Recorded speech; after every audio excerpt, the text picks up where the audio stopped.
오늘 우리 함께 읽고 은혜 나눌 말씀 신약성경 히브리서 4장입니다. 히브리서 4장 12절 13절입니다.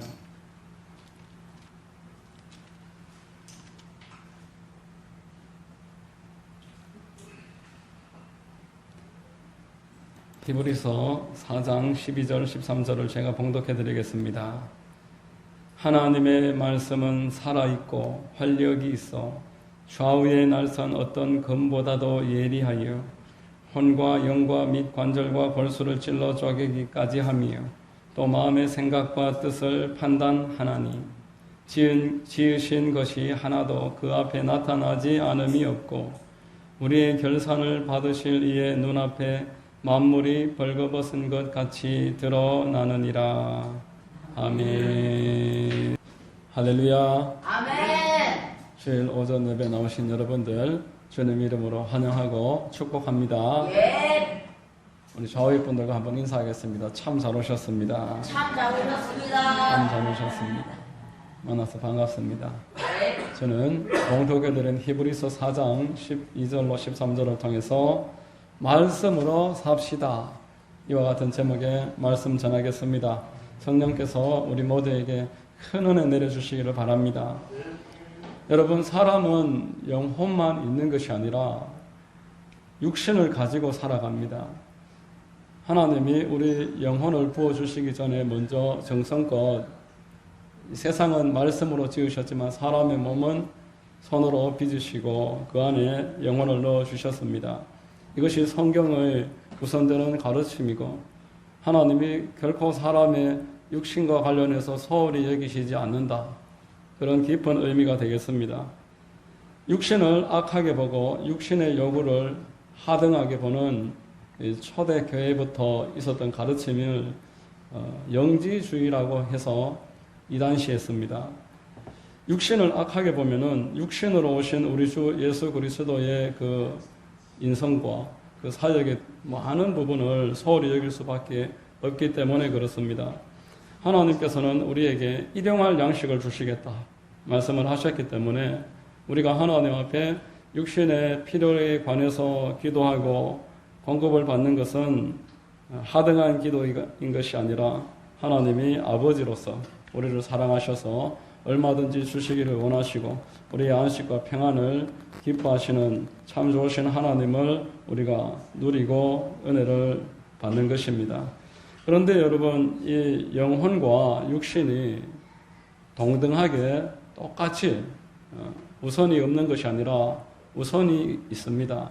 하나님께서 영과 혼에 그리고 육신, 이 세 가지로 사람을 만드셨지만 우선되는 것이 있다라고 하셨습니다. 먼저 할 일이 있다.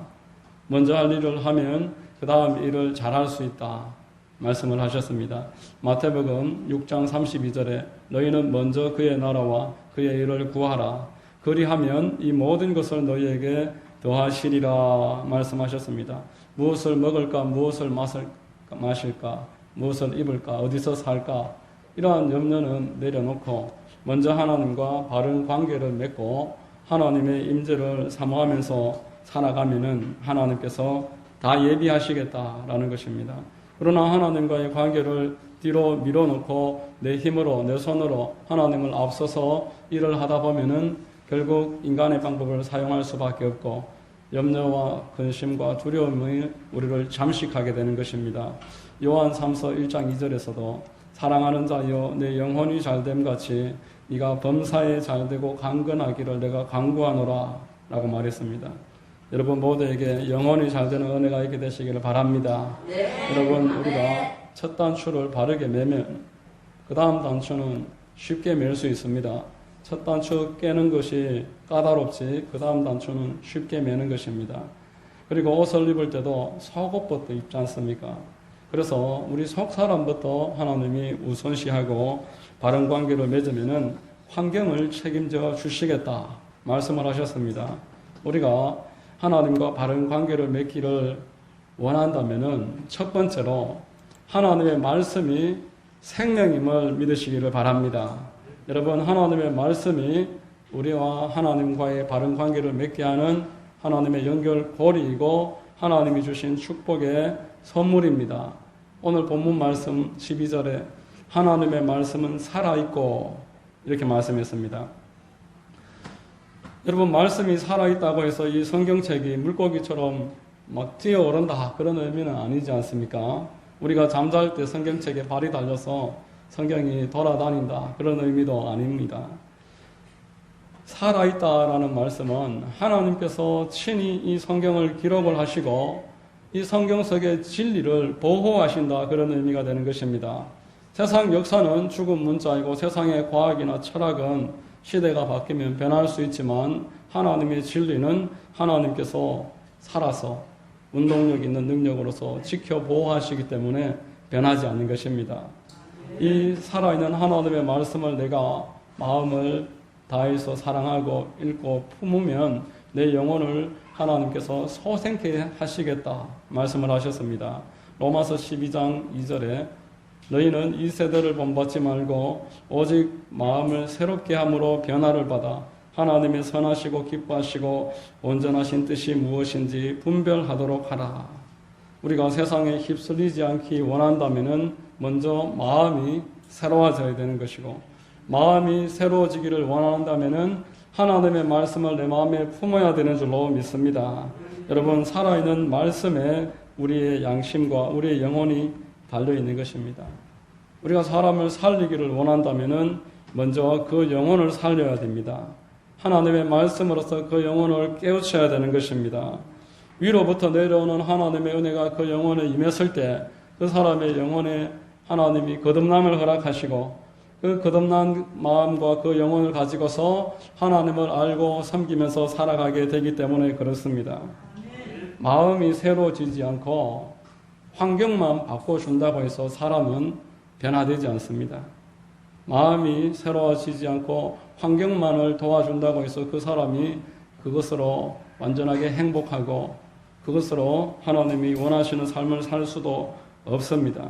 환경이 바뀌는 것은 잠시 기쁨을 주지만 결국 실증을 느끼게 되고 그 실증으로 말미암아서 하나님을 점점 멀어질 수밖에 없다라는 것입니다. 사람의 마음은 터진 웅덩이와 같아서 이 마음은 세상의 것으로 아무리 들여다보아도 채워지지 않습니다.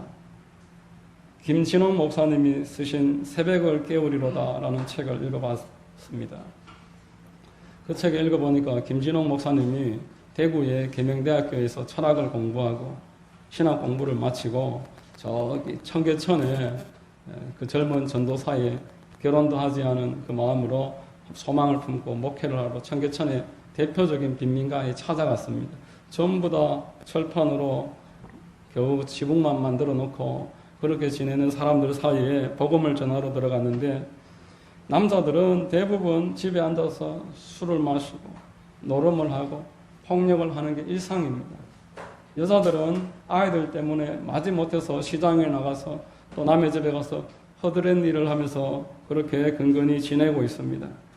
천식이나 폐병으로 약만 좀 잘 써도 나을 수 있는 그 질병 때문에 일을 하지 못하고 가장들이 누워있고 일을 하고 싶어도 일거리가 없어서 그렇게 한탄하고 있는 사람들이 부지기수였습니다. 그래서 이 목사님이 정부를 상대로 철거를 하려고 할 때 데모를 해서 막고 보건소에 찾아가서 약을 받아와서 나눠주고 또 교단이나 교회에게 요청을 해서 밀가루를 가지고 나눠주는 일도 하고 또 리어커를 구입해서 뭐 설탕이라도 나가서 길거리에서 팔도록 옆에서 도와주고 지도를 해주고 폐지를 같이 주스로 다니고 그렇게 그 안에서 계몽운동을 벌였습니다. 사람들이 처음에는 구세주라도 만난 듯이 대단히 기뻐하면서 그렇게 겸손하게 일을 잘 따라 했었는데 시간이 지나면서 점점 문제가 생기더라라는 겁니다. 사람들이 이제 건강해지니까 병을 고치니까 잠시 일을 하다가 또 일을 그만두게 되고 그 집에서 건강해지니까 지금까지 나를 돌봐줬던 아내를 구타하기 시작하고 밀가루를 주니까 왜 이거밖에 주지 않느냐 더 달라 그러면서 와서 훔쳐가기도 하고 장사하라고 사준 리어커를 팔아서 노름을 하기도 하고 그래서 아내들은 아플 때는 그래도 낫으면 하는 소망이라도 있었는데 건강해져서 저렇게 행동하니까 낙심을 해서 떠나는 겁니다. 목사님을 원망하는 겁니다. 그냥 내버려뒀지 왜 살려놔서 우리 집안이 결국 다 헤어지게 됐습니다. 그러면서 울면서 떠나가는 집이 하나 둘 생겨나더라라는 것입니다. 목사님이 너무 좌절도 되고 뭐가 문제인지 알 수가 없어서 하나님 앞에 무릎을 꿇고 기도를 합니다. 하나님, 내가 하나님 꿈을 가지고 저 사람들을 성심껏 도왔는데 뭐가 문제입니까? 그래서 기도하면서 성경을 펴서 이런데 마태복음 4장 4절에서 하나님이 깨달음을 주셨어요. 이것이 문제다.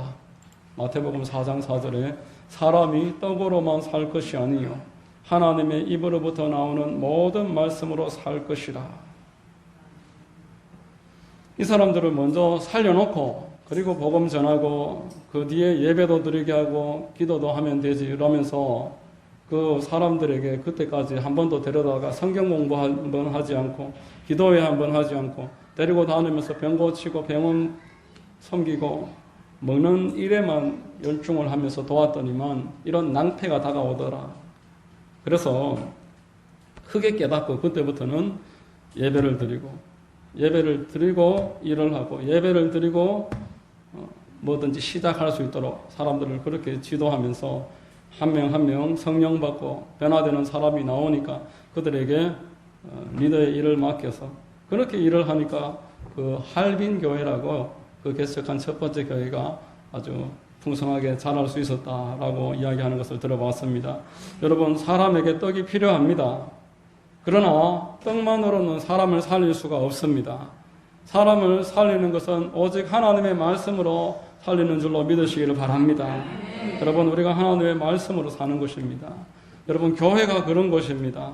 교회에서 세상적인 재미는 따로 없을 수 있지만 육신적인 것을 내가 당장 만족하게 공급받지는 못할지라도 이 교회에서 하나님 앞에 예배를 드리고 당장 내 마음에 깨달음이 부족할지라도 말씀을 공급을 받고 또 깨닫는 만큼 하나씩 실천하면서 살아가다 보면은 열심히 세상에서 내 손을 가지고 내 꿈을 가지고 살아왔던 그 모든 일을 하는 사람들보다도 하나님 앞에 예배하고 기도하면서 나아가면 더딘 것 같아도 하나님이 도와주시고 내 마음의 영혼이 충족되기 때문에 다른 곁길로 빠지지 않고 바르게 걸을 수 있다는 것입니다. 여러분, 하나님을 참되게 만나고 예배하는 것은 이처럼 소중한 것입니다.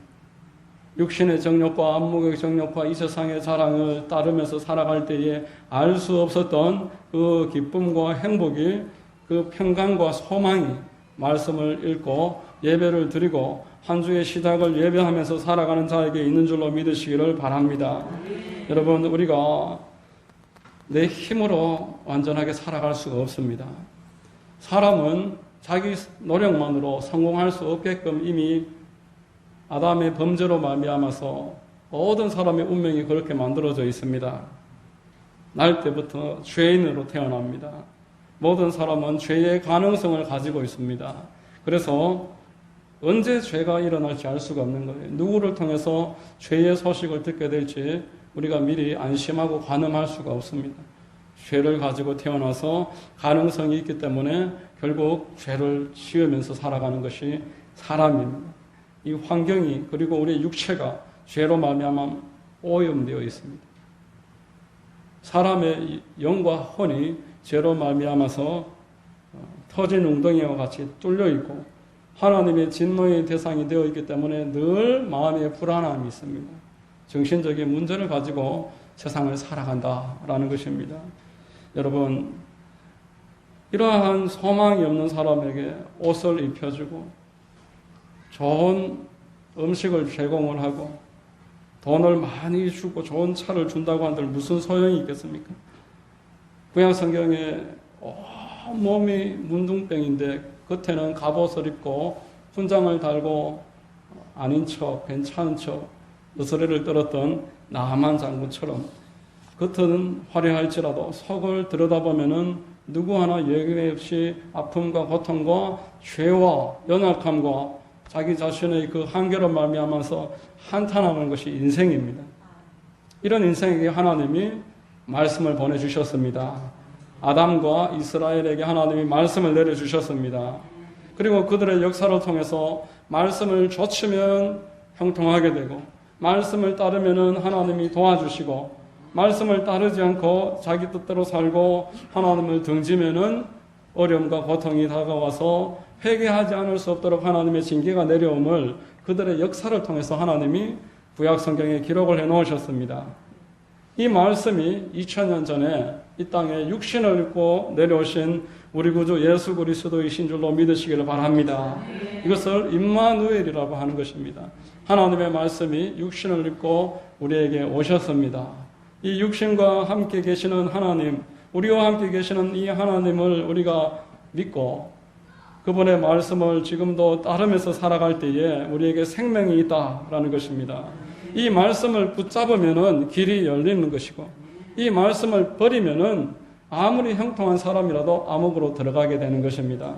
그러므로 저와 여러분들은 하나님의 말씀을 붙잡아야 됩니다. 하나님의 말씀을 붙잡아야 사는 줄로 믿으시기를 바랍니다. 영혼의 작가라고 알려진 켄 가이어라는 사람이 이런 책을 썼습니다.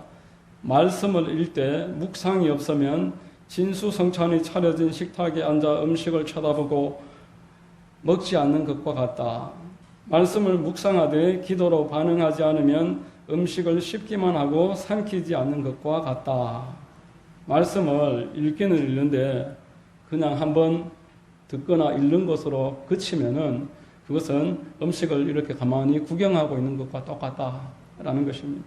말씀을 듣는 것만으로 충분한 것이 아니라 말씀을 읽어야 하고, 그리고 이 말씀을 깊게 묵상을 하고 그 말씀에 대해서 할 수 있는 대로 연구를 하고, 이것이 말씀을 붙잡는 것입니다. 여러분, 하나님의 말씀은 하나님이 사람에게 주신 인생 사용 설명서라고 했습니다. 귀중한 물건일수록 사용 설명서가 있어서 사용 설명서대로 할 때에만 제대로 사용할 수가 있습니다. 그래서 하나님의 말씀을 가까이 하는 사람은 실패하지 않습니다. 하나님의 말씀을 주야로 묵상하는 사람에게는 하나님께서 끝없는 영적인 보고를 허락해 주셔서 그 산을 오르면서 물도 마실 수 있고 열매도 따먹을 수 있고 새도 아름다움을 우리가 감상할 수 있고 그 안에서 아주 행복한 신선한 공기를 마실 수 있는 것처럼 하나님의 말씀을 가까이 하는 사람은 이처럼 놀라운 그에게 꼭 필요한 것들을 날마다 공급받게 되는 것입니다. 베드로전서 2장 2절에 갓난 아기들 같이 순전하고 신령한 젖을 사모하라. 이는 그로 말미암아 너희로 구원에 이르도록 자라게 하려 함이라 라고 말했습니다. 신령한 젖, 곧 그 어린아이와 같은 심령에는 그 심령에 맞는 하나님의 말씀을 성경을 읽고 설교를 들을 때 하나님이 주신다라는 것입니다. 그리고 장성한 사람에게는 장성한 사람의 또 맞는 음식을 주십니다. 히브리서 5장 14절에 이는 젖을 먹는 자마다 어린아이니 의의 말씀을 경험하지 못한 자요 단단한 음식은 장성한 자의 것이니 그들은 지각을 사용함으로 연단을 받아 선악을 분별하는 자들이니라 라고 말했습니다. 여러분, 똑같은 설교를 들어도 똑같이 성경을 한 장을 읽어도 그때 깨닫는 것이 사람마다 다른 것입니다. 어떤 사람에게는 이것이 눈에 보이고 어떤 사람에게는 아직 아무것도 안 보일 수도 있고, 또 하나님이 그에게 지금 꼭 맞는, 그에게 꼭 필요한 진리를 눈을 열어주셔서 그의 삶에 간섭하십니다. 우리가 말씀을 가까이 해야 되는 것은 처음부터 장성한 사람이 없습니다.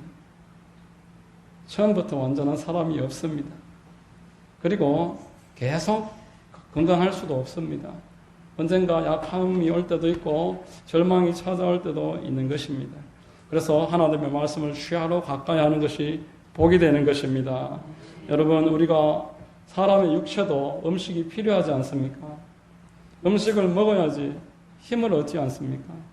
음식을 먹어야지 활력이 있는 것처럼 우리 영혼의 양식인 하나님의 말씀을 충분히 먹을 때 우리에게 활력이 있고 우리가 허기짐을 면하게 되고, 허기짐을 가지고 있을 때에는 허겁지겁 눈에 보이는 아무거나 다 탐하게 됩니다.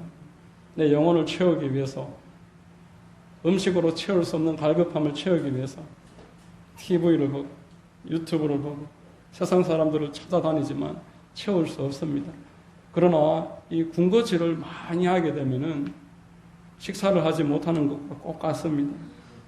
그러므로 내가 이해하지 못하더라도 날마다 정해놓고 성경을 꼬박꼬박 읽고 설교가 귀에 다 들려오지 않더라도 이해가 되지 않더라도 설교를 유심하게 듣고 그렇게 할 때에 우리에게 영적인 유익이 있을 줄로 믿으시기를 바랍니다.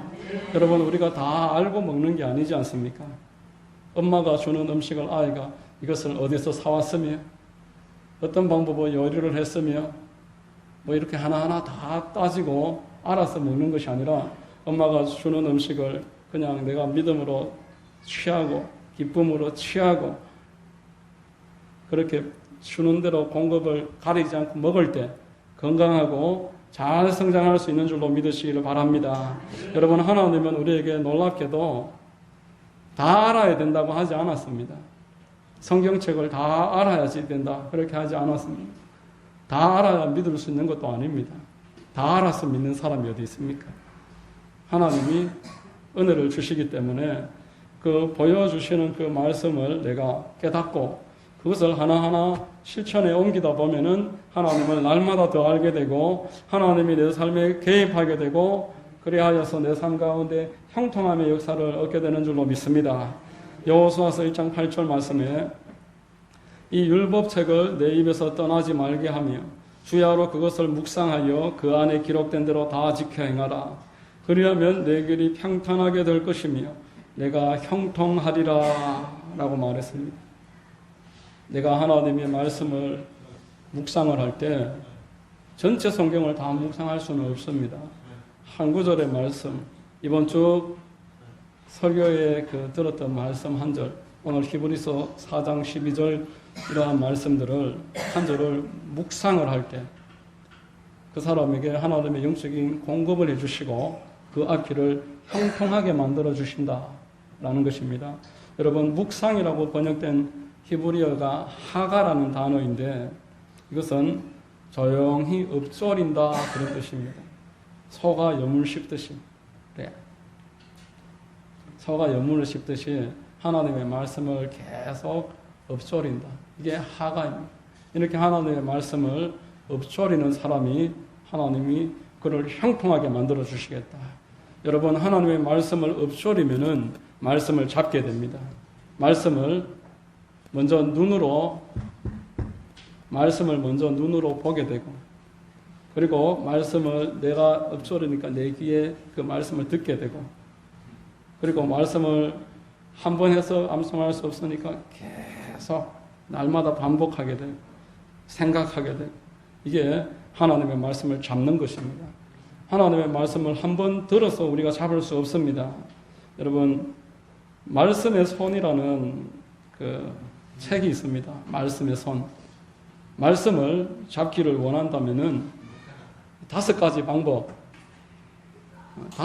방법을 사용하면은 튼튼하게 잡을 수 있다. 한 가지 방법으로는 제대로 잡을 수 없다. 여러분 제가 이 책을 한 권을 잡으려고 할 때 손가락 하나로 이 책을 잡을 수가 없지 않습니까? 그런데 손가락을 2개를 사용하면 잡을 수 있습니다. 손가락을 2개를 사용하면 잡을 수 있습니다. 그런데 손가락을 2개 사용하면은 뺏기는 겁니다. 손가락을 3개를 사용하면은 안 뺏기고 4개를 사용하면은 뺏을 수가 없게 되는 것입니다. 여러분, 우리가 말씀을 잡아야 산다라고 했을 때에 주일날 와서 교회에 설교를 한번 듣는 것, 이것으로는 내가 말씀을 잡을 수가 없습니다. 하나님의 말씀을 한번 듣는 것으로 끝내지 말고 우리 밴드라든지 유튜브를 통해서 한 번 더 들어보시고 그리고 또 성경 본문도 다시 한번 히브리서 같으면 전체를 한번 읽어보시기도 하고 그러한 나름으로 여러 가지 방법을 사용할 때 이 말씀을 잡게 된다라는 것입니다. 여러분 우리가 말씀을 받았을 때 말씀을 뺏어가려고 하는 도둑이 있습니다. 말씀만 뺏어버리면은 그는 더 이상 영적으로 허기져서 아무 일도 할 수 없음을 알기 때문에 도둑이 있어서 말씀을 빼앗아갑니다. 설교 시간에 집중하지 못하게 하고 그렇게 하는 것이 도둑이 와서 말씀을 빼앗는 것입니다. 요한복음 10장 10절에 도둑이 오는 것은 도둑질하고 죽이고 멸망시키려는 것뿐이요 라고 말했습니다. 믿는 자들에게도 할 수만 있으면 말씀을 빼앗아서 말씀이 없는 공허한 심령을 만들려고, 그래서 우리가 말씀을 잃어버리고 평안과 기쁨과 생명 없는 자가 되게 하려고 원수 마귀는 지금도 호시탐탐 기회를 노리고 있는 것입니다. 그러므로 말씀을 빼앗기지 않기 위해서 두 손을 사용해서 말씀을 잡는 여러분 되시기를 축복합니다. 말씀을 붙잡으십시오. 할 수 있으면 말씀을 암송을 하십시오. 내 입에서 하나님의 말씀이 흘러나오고 내 입에서 나오는 말씀을 내 귀로 듣고 말씀을 날마다 생각해보고 그렇게 성경을 읽기도 하고 듣기도 하고 외우기도 하고 생각을 할 때 나는 말씀을 잡는 사람이 되는 것입니다.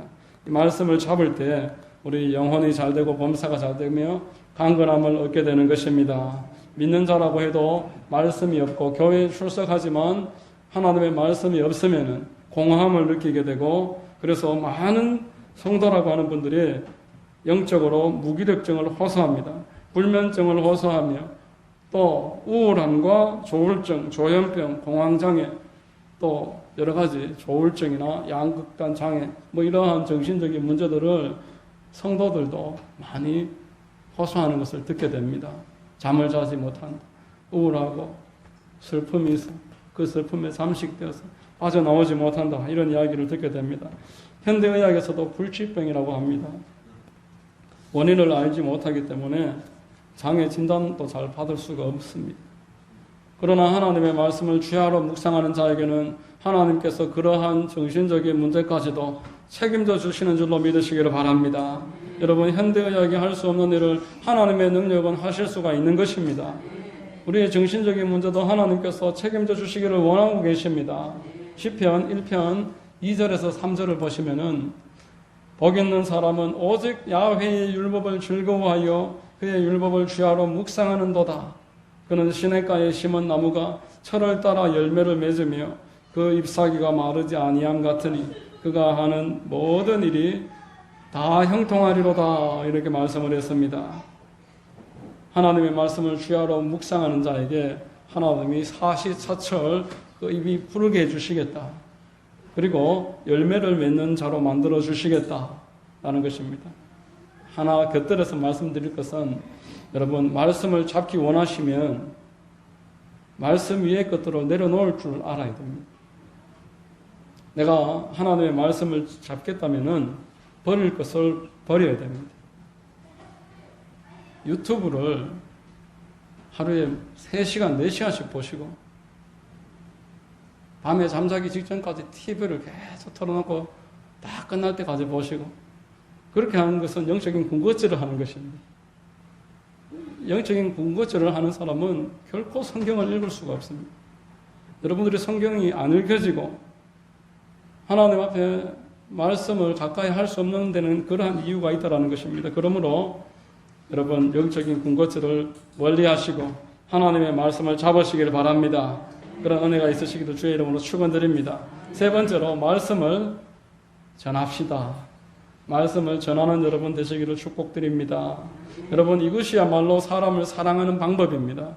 우리가 사람을 사랑한다고 하면서 그 사람의 먹을 것을 주고 입을 것을 주고 그 사람을 재밌게 해주고 외롭지 않게 해주지만 말씀을 주지 않는다면은 밑빠진 독에 물을 붓는 것입니다.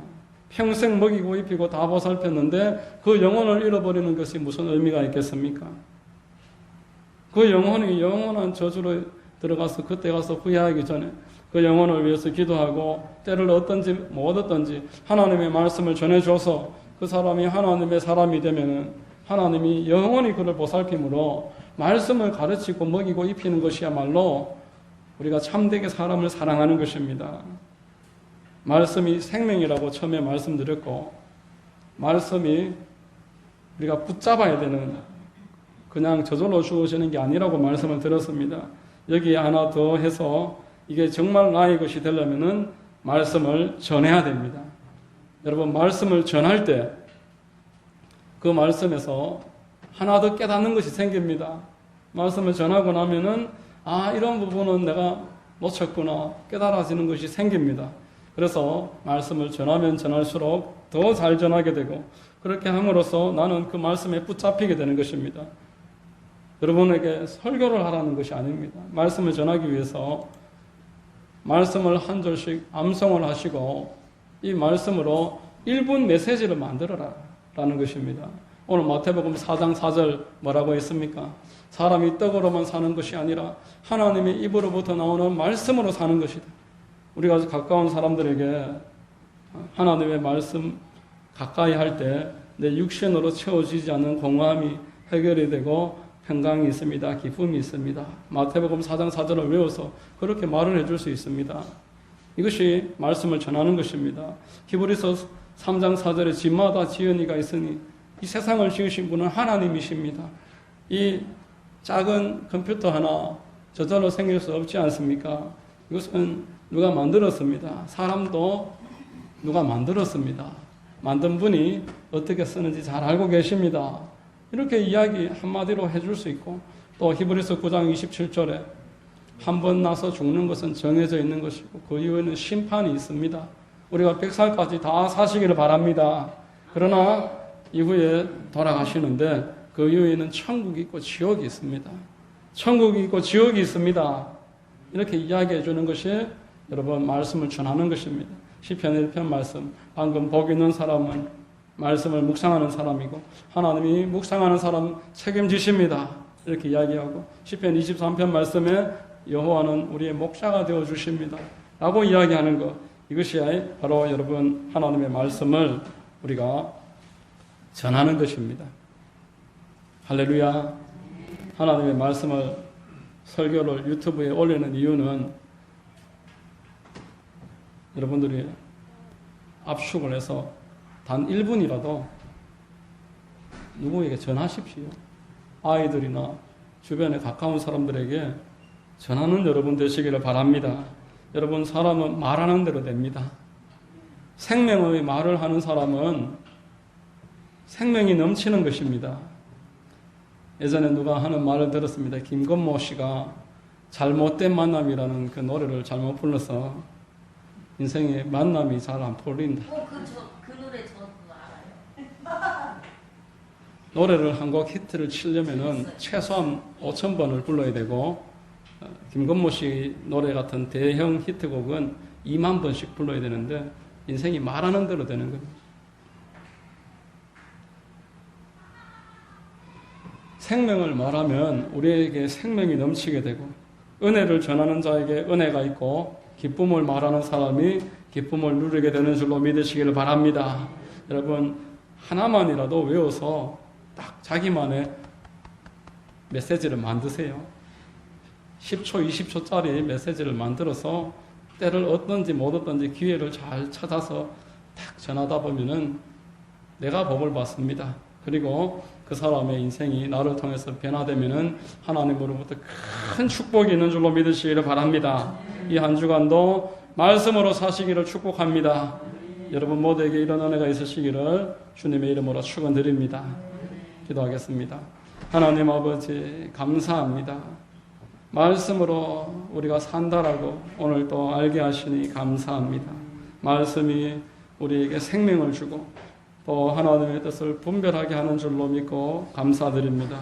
이 말씀을 잡기 위해서 내려놓을 것은 내려놓고 말씀을 잡는 우리가 되게 하시고, 또한 말씀을 전함으로 말씀으로 내 삶이 풍요로워지도록 축복하여 주시옵소서. 모든 것을 믿고 감사드리오며 예수 그리스도의 이름으로 기도드립니다. 아멘.